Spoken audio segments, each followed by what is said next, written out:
नमस्कार, मैं हूं पंडित कैलाश चंद्र जोशी और आप देख रहे हैं मेरा यूट्यूब चैनल संस्कृत विशेष।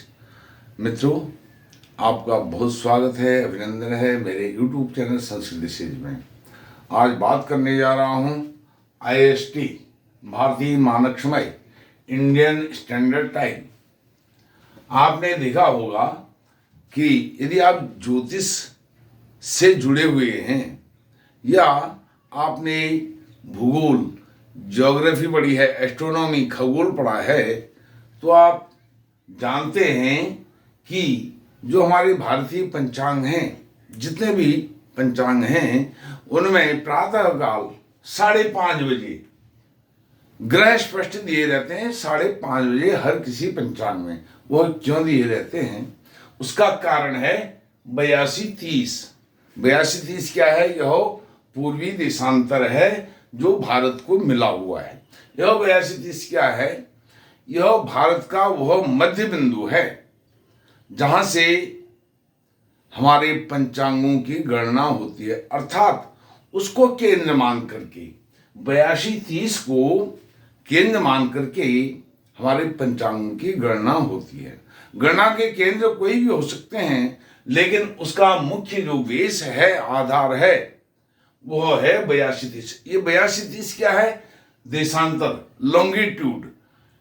यह ईस्टर्न लॉन्गिट्यूड है, अर्थात ग्रीनविच से 82-30 क्या है? वो ईस्ट में पड़ता है। ग्रीनविच जो इंग्लैंड का है, जिसको दुनिया का मध्य बिंदु केंद्र माना गया है, वह पश्चिम में है। इसलिए हम 5:30 बजे का पंचांग में ग्रह स्पष्ट देते हैं, और वह ग्रह स्पष्ट कहां का होता है? 82-30। 82-30 का अर्थात 5:30 बजे का। अब 82-30 और 5:30 बजे में क्या संबंध है? इसको हम कैलकुलेट करेंगे तो 5:30 आएगा।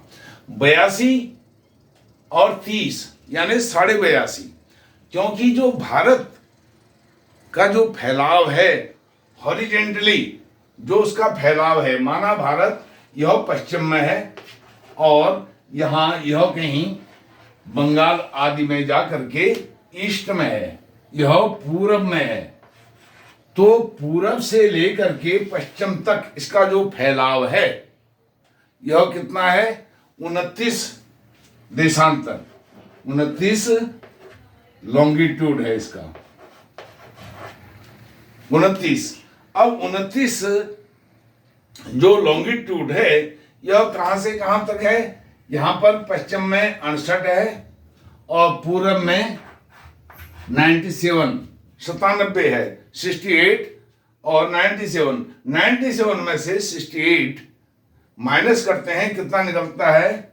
29 अपॉन 2 करेंगे, कितना आएगा?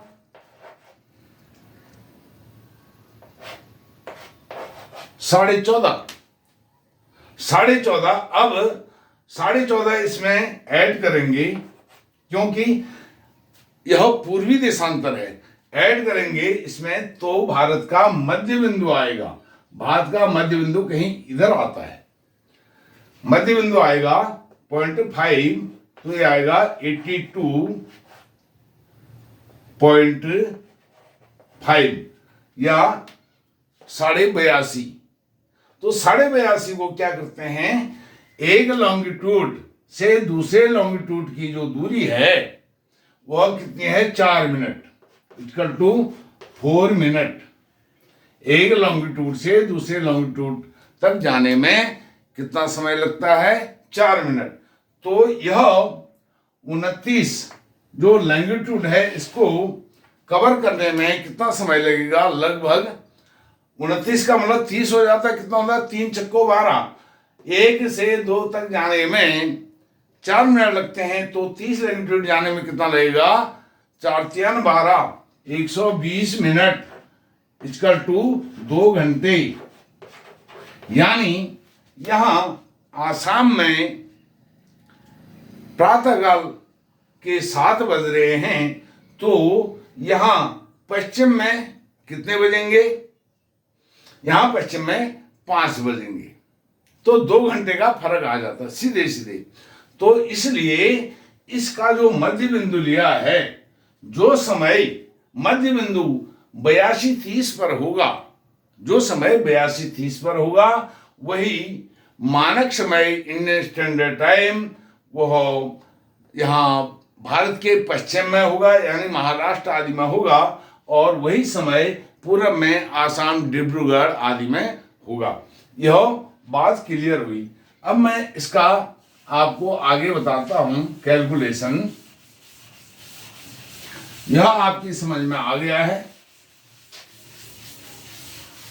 मुख्य बिंदु यही था कि 5:30 बजे सभी पंचांगों में ग्रह स्पष्ट क्यों दिए रहते हैं, तो इस प्रकार से यह हमने निकाला। अब 82.5 भी आ गया, 68 से 97 भी आ गया, इसमें 29 देशांतर हमको मिला, पूर्वी देशांतर, क्योंकि यह हम जो है भारत की स्थिति लंदन से, इंग्लैंड से, ग्रीनविच से ईस्ट में है, तो इसलिए यहां प्लस हो जाता है। और ग्रीनविच का देशांतर कितना है? 0 है, 0 डिग्री, यानी वहां पर 0 बजते हैं, यानी रात के 12 बजते हैं। 0 बजने का मतलब रात के 12 बजे। ग्रीनविच में रात के 12 बजेंगे, यानी 24 बजेंगे, तो भारत में कितने बजेंगे? 5:30, प्रातः काल के 5:30 बजेंगे। यह आवर हो गया, यह मिनट हो गया, 5 घंटे 30 मिनट होंगे। अर्थात हम ग्रीनविच से, इंग्लैंड से 5 घंटा 30 मिनट यानी 5.5 घंटा हम आगे हैं। अर्थात हमसे ग्रीनविच 5.5 घंटा पीछे है, ऐसा समझना चाहिए। जब हमारे यहाँ प्रातःकाल 5:30 बजेंगे तो ग्रीनविच में 24 बजेंगे, अर्थात रात के 12 बजेंगे। इसलिए इसको दिया गया है। अब इसकी कैलकुलेशन आपको बताता हूं। 82:30 इंटू 4, तो 5.5 आना चाहिए। यह केंद्र है, और यह केंद्र कहां से लिया गया है वह भी आपको बताने जा रहा हूं। 82 और 30, इसको 4 से इंटू करेंगे तो 82 को करेंगे 4 दूनी 8, 8 चक्कू 32, 328 आया। 328 क्या है? यह मिनट है, और यहां से 2 मिनट ये आगे, आधे घंटे 30 मिनट के 2 मिनट यहां से आ जाएंगे। 3 चक्को 12, तो ये हो जाएगा +2 = 330, 330 मिनट। 330 मिनट को घंटा मिनट में चेंज करेंगे, अर्थात इसको 60 से डिवाइड कर देंगे तो कितना आएगा? यह हमारा आ जाएगा 5 और 30। देखिए 300 में आया और 30 मिनट बैलेंस रहे 5.5। तो यह इस प्रकार से आता है कैलकुलेशन। अब ये 4 कहां से आया? हमने 4 तो मान लिया, इसकी जड़ में जाएंगे, मूल में जाएंगे तो वह भी समझ में आ जाएगा, वह भी समझ में आ जाएगा। अब इसका ये 82-30 ये कहां का है यह बताता हूं। यह उत्तर प्रदेश में मिर्जापुर एक स्थान है। मिर्जापुर, यहां का जो देशांतर है, लॉन्गिट्यूड, वह है 82-30।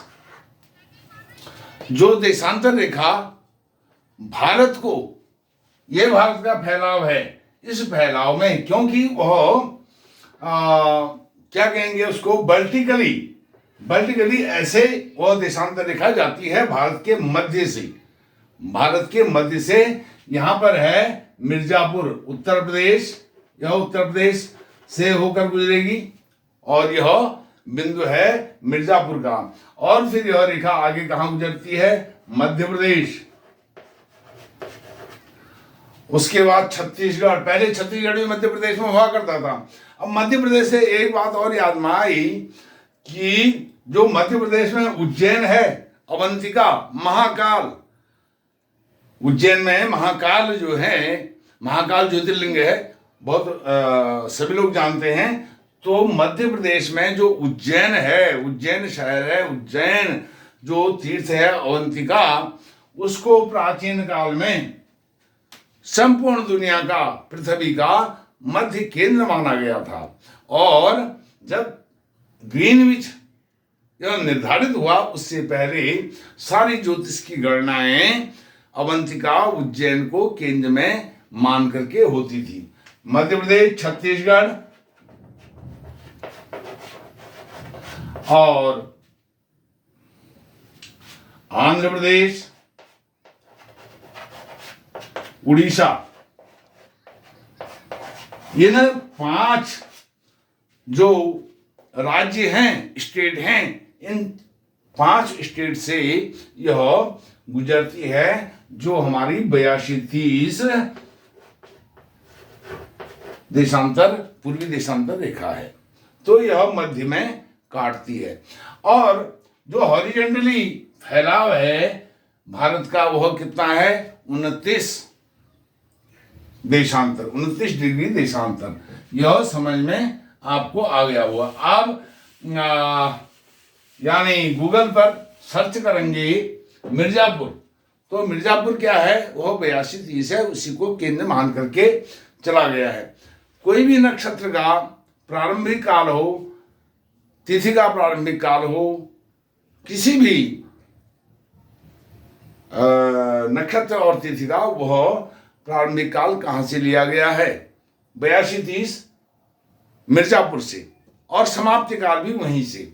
जो समाप्ति काल वहां का होगा वह पूरे भारतवर्ष में लागू होगा। जो प्रारंभिक काल मिर्जापुर का होगा वह प्रारंभिक काल पूरे भारतवर्ष में पूरब से पश्चिम तक लागू होगा। जैसे मैंने बताया, सुबह के 5:30 बजेंगे इंडियन स्टैंडर्ड टाइम में, तो जो 5:30 बजे मिर्जापुर में बजेंगे, वही 5:30 बजे डिब्रूगढ़ में बजेंगे, वही 5:30 बजे यहाँ बजेंगे।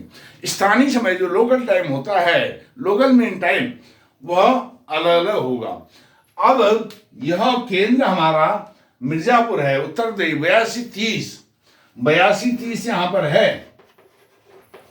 यहां से ईस्ट में जाएंगे तो क्या होगा? यह माइनस करना पड़ेगा लोकल टाइम निकालने के लिए, और ईस्ट में जाएंगे तो प्लस करना पड़ेगा, और पश्चिम में जाएंगे, यह ईस्ट हो गया, वेस्ट हो गया, वेस्ट में जाएंगे तो क्या यहाँ पर माइनस करना पड़ेगा। तो इसमें से हमारा लोकल टाइम निकल जाएगा। अर्थात क्या माइनस करना पड़ेगा? लॉन्गिट्यूड, जो हमारे शहर का लॉन्गिट्यूड होगा। जैसे माना 82 मिर्जापुर से दिल्ली वेस्ट में है, ये दिल्ली है, दिल्ली वेस्ट में है 77 कुछ है, 13 या 15 कुछ है, 15 मान लेते हैं, 15। तो इसमें से 82-30 में से इतना माइनस करेंगे, 77 इतना, तो हमारा जो भी आएगा वो दिल्ली का लोकल टाइम होगा। इस तरह से यह होता है। अब आपको इसमें एक चीज और बता देता हूं कि जो दुनिया है, चलिए इसको यहीं पर विराम देते हैं। उसका जो पूरी दुनिया का है उसको मैं किसी और वीडियो में आपसे बात करूंगा। वीडियो बहुत लंबी हो रही है।